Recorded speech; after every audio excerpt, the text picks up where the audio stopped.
अधिकार एक समान है। आदिवासी दलित महिलाओं के लिए, शोषित ग्रामीण बेसहारों के लिए झालसा का योगदान है। आओ करें इंसाफ और अपने हक की बात, कानून की बात, कानून की बात, कानून की बात, कानून की। जोहार, नमस्कार। कानून की बात में हम आपके साथ जब भी रूबरू होते हैं तो हम आपको बताने की कोशिश करते हैं कि सर्वोच्च न्यायालय के विभिन्न फैसलों के तहत जो विधिक सेवा प्राधिकार लीगल सर्विस अथॉरिटी बनाई गई है, उस अथॉरिटी से हर व्यक्ति तक न्याय पहुँचे और हर व्यक्ति को न्याय मिले, उसकी जो सुविधाएं प्रदान की गई हैं उनके बारे में बताएं। और यह भी बताएं कि भारत का संविधान जो भारत के नागरिकों के लिए गीता है, कुरान है, बाइबिल है, सब कुछ वही है। उसमें जो प्रावधान आपके मूल अधिकार, मूल कर्तव्य के बारे में दिए गए हैं वह भी आप जानें। इसलिए जब तक हक नहीं जानेंगे तब तक हक मांगने के लिए न लड़ सकेंगे न आवाज़ उठा सकेंगे। तो यह बताना हमारी ड्यूटी है, जबकि यह बताना भारत सरकार की ड्यूटी है कि भारत सरकार और सरकारों के विभिन्न अंग यह बताने की कोशिश करें कि आपके अधिकार क्या हैं, आपके कर्तव्य क्या हैं। स्कूल से लेकर कॉलेज तक इस बारे में शिक्षण दिया जाना चाहिए था, दिया भी जाता है। एनसीईआरटी की जहाँ किताबें चलती हैं वहाँ कुछ चीज़ें हैं जिसमें प्रस्तावना रटना है, पढ़ना है, लेकिन प्रस्तावना रटने पढ़ने से कुछ नहीं होता है। दूसरी बात यह कि एक मनुष्य के रूप में हमको कुछ प्राकृतिक प्रदत्त अधिकार मिले हुए हैं। उन अधिकारों पर भारत का संविधान और यूएन, संयुक्त राष्ट्र, दोनों ने ठप्पा लगाया है। वो हमसे कोई छीन नहीं सकता है, सिर्फ विषम स्थितियों में, जबकि हमारे उस अधिकार की वजह से अगर हम कोई एक्ट करते हैं उससे किसी दूसरे को असुविधा होती है, वो आहत होता है या उसको नुकसान पहुंचता है या राष्ट्र को नुकसान पहुंचता है, उसके अलावा हमको जो अधिकार दिए गए हैं उन अधिकारों का हम कभी भी कहीं भी प्रयोग कर सकते हैं। कुछ लिमिटेशंस हैं। इन अधिकारों के बावजूद भारत में कहीं भी घूम सकते हैं, कहीं भी संपत्ति अर्जित कर सकते हैं, लेकिन नॉर्थ ईस्ट में संपत्ति अर्जित नहीं कर सकते। 370 जब तक था तब तक जम्मू कश्मीर में संपत्ति अर्जित नहीं कर सकते। झारखंड में जहाँ CNT SPT लागू है, उस CNT SPT के तहत आप कोई ज़मीन का परचेज नहीं कर सकते हैं। बाकी जगह आप कर सकते हैं, बाकी जगह आप रह सकते हैं। तो ये मानवाधिकार आपका क्या है, एक चीज़ मैं बता करके हम अपने एक्सपर्ट से परिचय कराएंगे, उनसे बात करेंगे। वो ये कि भारतीय संविधान में आर्टिकल 21, जिसमें कि जीवन का अधिकार दिया गया है, राइट टू लाइफ। जीवन का अधिकार सिंपल जीवन का अधिकार नहीं है कि आप कुत्ते बिल्ली की तरह जिंदा रहिए। जीवन का अधिकार है लाइफ विथ डिग्निटी, गरिमा के साथ जीवन बिताइए। इसके लिए आपको स्वच्छ हवा चाहिए, इसके लिए पानी चाहिए, बेहतर पानी जो पीने योग्य हो, जिसमें मिनरल्स हो, साफ़ हो, बीमारी नहीं फैलाए। भोजन चाहिए, आवास चाहिए और समान अवसर चाहिए, शिक्षा से लेकर के नौकरियों और रोजगार तक में। यह भारत का संविधान भी देता है, वो आपका फंडामेंटल राइट है।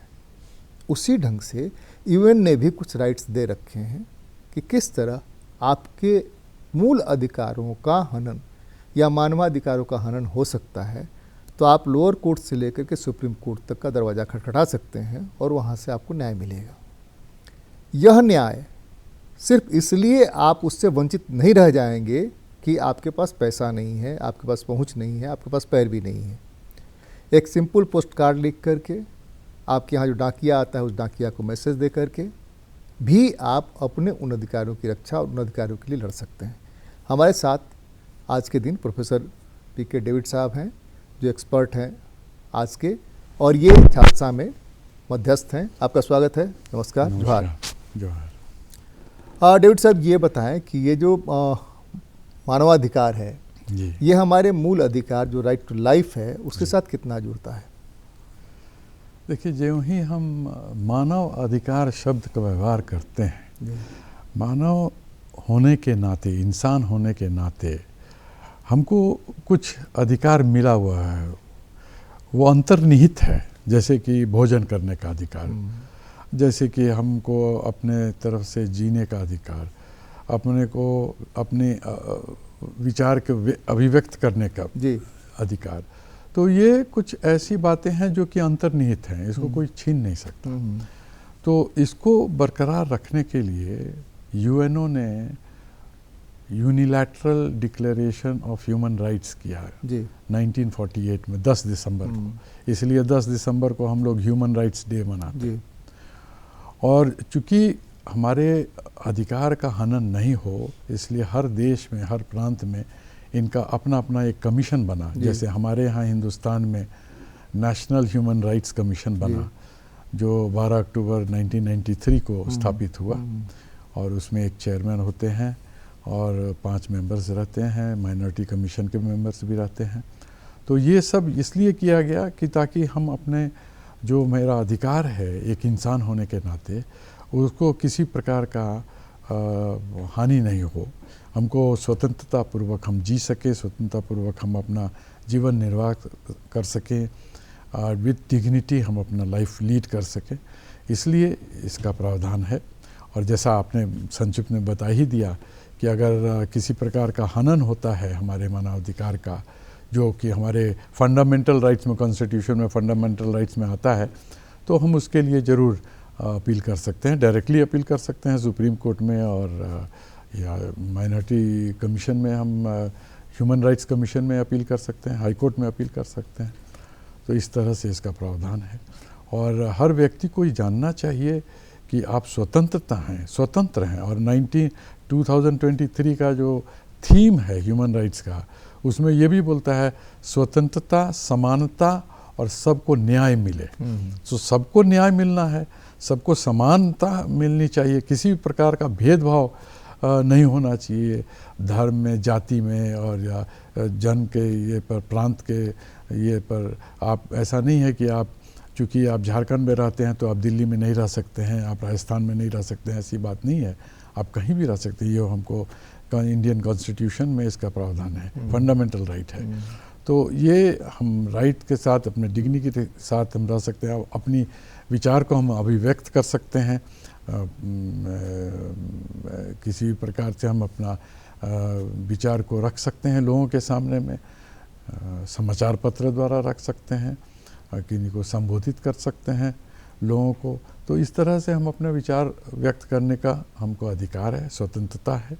और हम अपना धर्म को पालन कर सकें, उसकी स्वतंत्रता है कि आप जो भी चाहें, जो भी धर्म आप पालन करना चाहते हैं, आप नहीं पालन करना चाहते हैं, उसकी भी स्वतंत्रता है।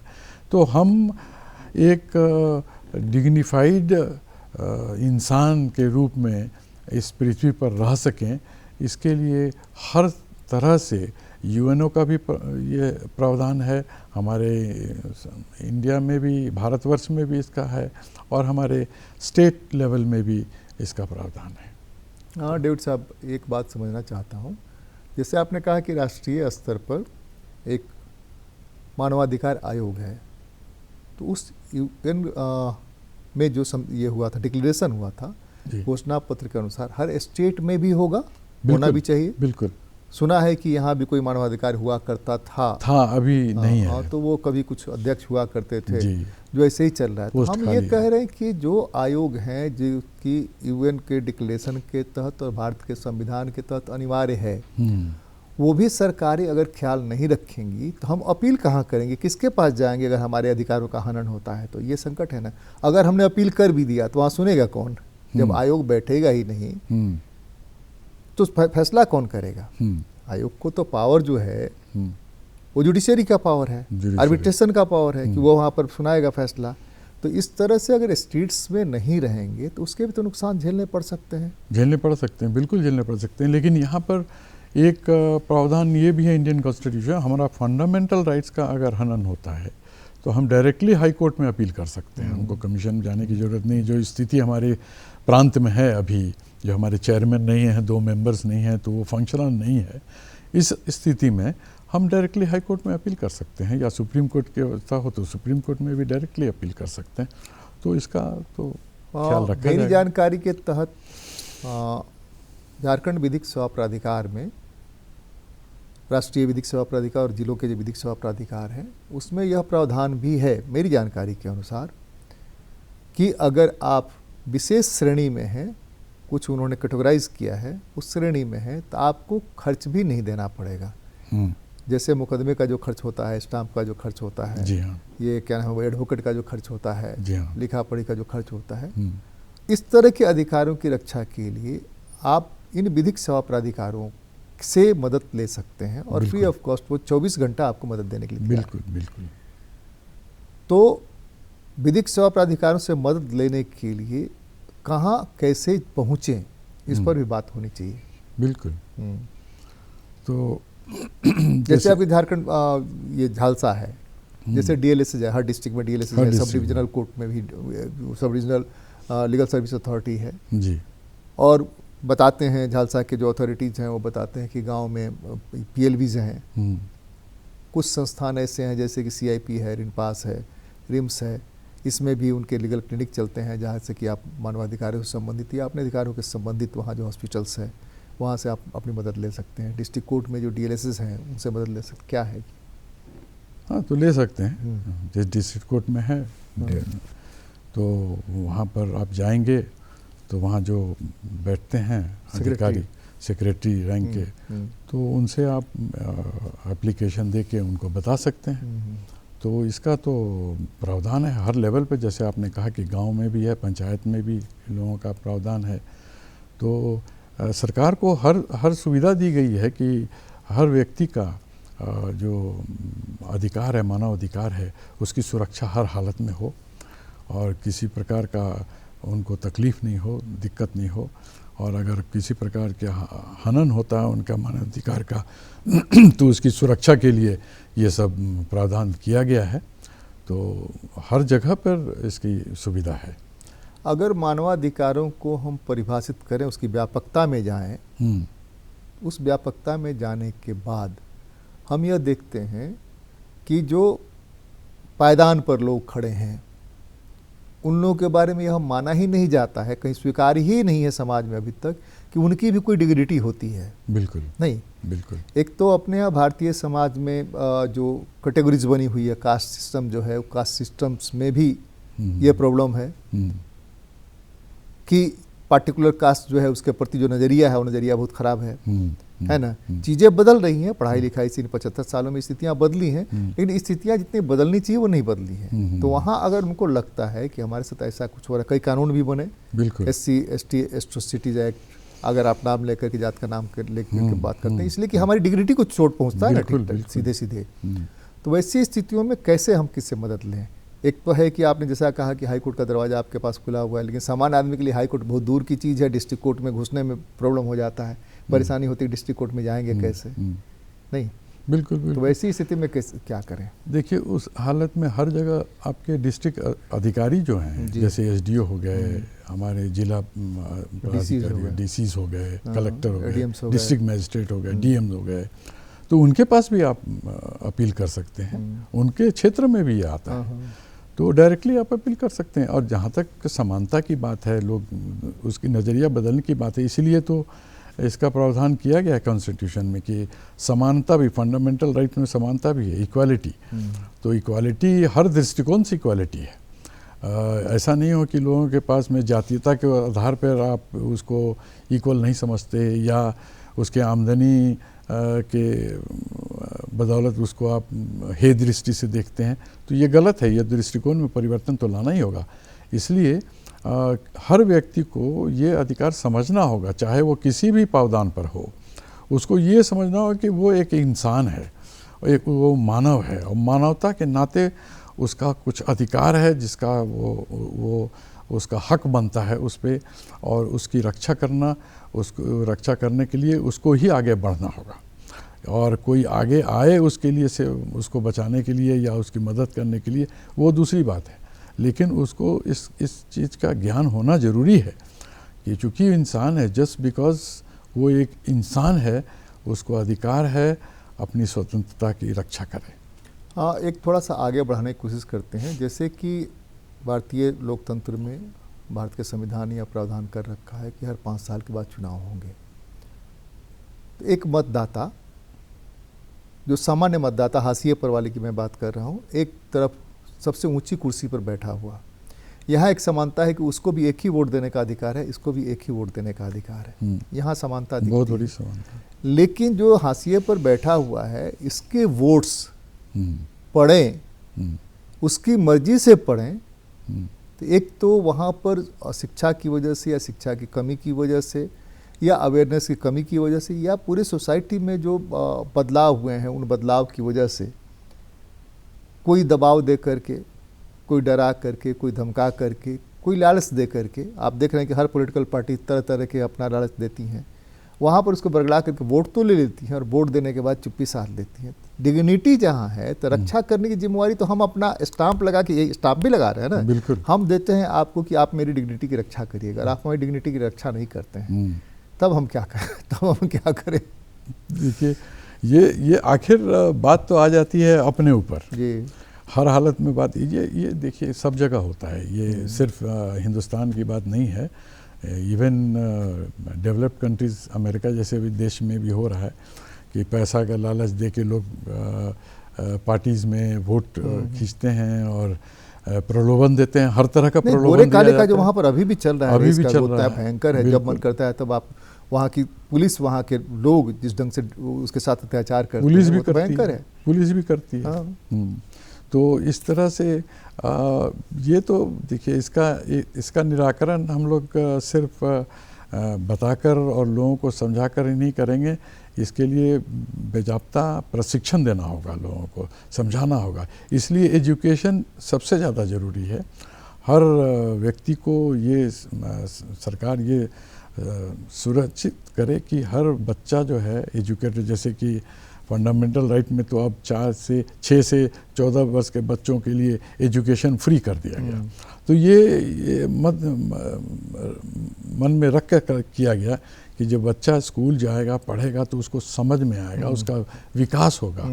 और उसका सिर्फ आर्थिक विकास नहीं होगा, उसका आध्यात्मिक विकास भी होगा और उसका बौद्धिक विकास भी होगा। तो हर तरह से वो जब विकसित होगा तो वो अपना अधिकार का भी उसको ज्ञान होगा और समझ में आएगा कि हमको क्या करना है। इसलिए मौलिक अधिकार का रक्षा करने के लिए हमको ज़रूरी है कि लोगों को प्रशिक्षित करें और ख़ासकर प्रशिक्षण पर तो ज़्यादा ध्यान देना ही चाहिए। हाँ, एक चीज़ है कि हम जब अधिकारों के रक्षा की बात करते हैं, जब पढ़ाई की बात करते हैं, तो आप 2 चीज़ हम आपके सामने रखना चाहते हैं। बिफोर 1980s सरकारों में कहीं कोई चिट्ठी भेजिए तो उसका जवाब आता था कि इस पर यह कार्रवाई की गई। अब सरकारों में भी चिट्ठियों के जवाब नहीं मिलते हैं, या जवाब सिर्फ ये मिलते हैं कि हमने इस मामले को वहाँ डिस्पैच कर दिया, आप वहाँ संपर्क करते दौड़ते रहिए, आप जूते घिसते रहिए। अंग्रेजों के पीरियड में मॉनिटर होता था, जो भी डीसी आदेश देते थे, कलेक्टर आदेश देते थे, राज्यपाल का आदेश होता था, जिसका भी अधिकारी का आदेश होता था कि वह इम्प्लीमेंट हुआ कि नहीं, वो ऑर्डर एक्सिक्यूट हुआ कि नहीं हुआ। ठीक है ना? सरकार हमारी है, हम वोट देकर के सरकार बनाते हैं। अब सरकारों में छोटे अधिकारी भी, छोटे कर्मचारी भी जवाब नहीं देते, बल्कि जिस दिन वो कर्मचारी अधिकारी बन जाते हैं तो नागरिक पर ही चढ़ बैठते हैं। नहीं, बिल्कुल।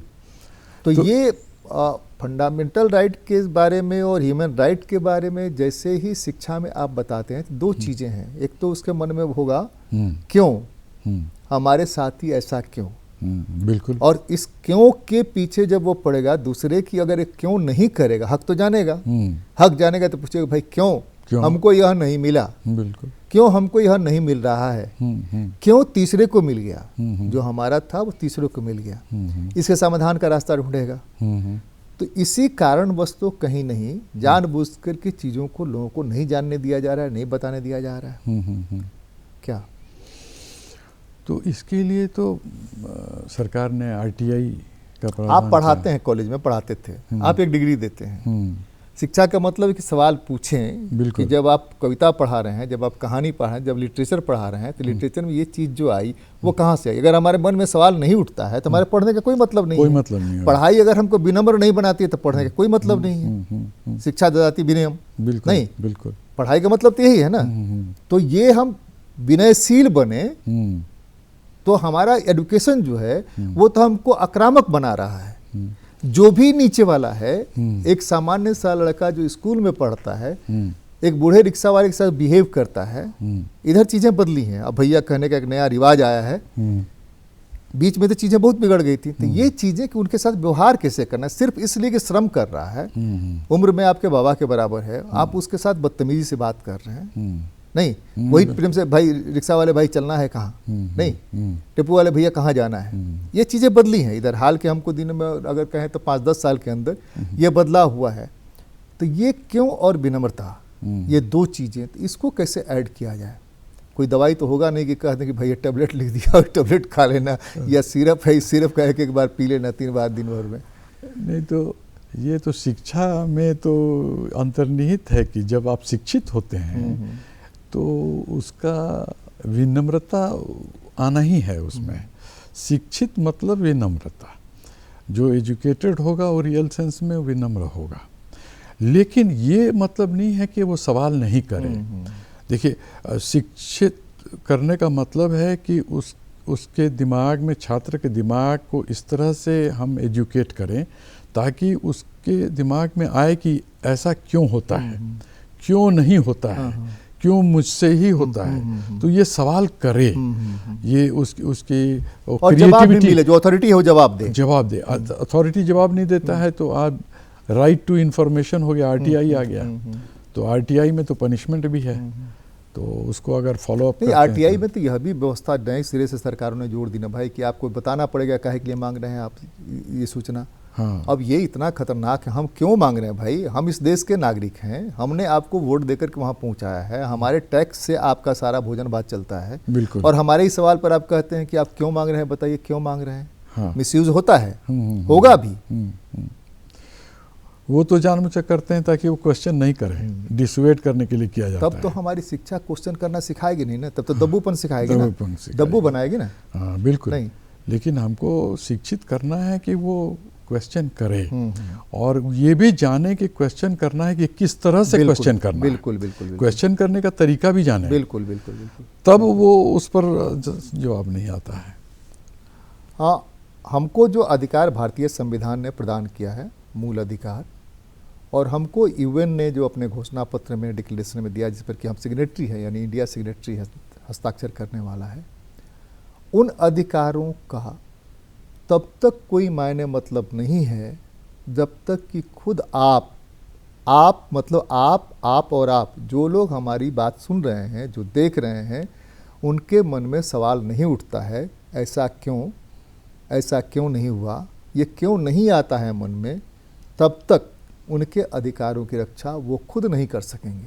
और अधिकारों की रक्षा व्यक्ति की सजगता पर, व्यक्ति की जागरूकता पर ही ज़्यादा से ज़्यादा निर्भर करता है। सिर्फ सरकारों और शासन के भरोसे रह जाएं तो सरकार और शासन की जहाँ तक पहुँच है वो कर ही रहे हैं लोग विधिक सेवा प्राधिकार बना करके। और अंतिम चीज़ कि अगर आपको लगता है कि आपके यूएन में जो हम हस्ताक्षरी हैं उसके घोषणा पत्र या मूल अधिकारों के खिलाफ कुछ हो रहा है और आप कहीं नहीं, तो विधिक सेवा प्राधिकारों की मदद ले सकते हैं। हर डिस्ट्रिक्ट कोर्ट में, हर सब डिविजनल कोर्ट में, आपके पंचायत में PLVs हैं, आपका डाकिया है, वहाँ से मैसेज करके, वहाँ से चिट्ठी लिख करके भिजवा सकते हैं। कानून की बात में आज तो बस इतना ही। अगली बार मिलते हैं, किसी और मुद्दे पर चर्चा करते हैं। बहुत धन्यवाद, नमस्कार।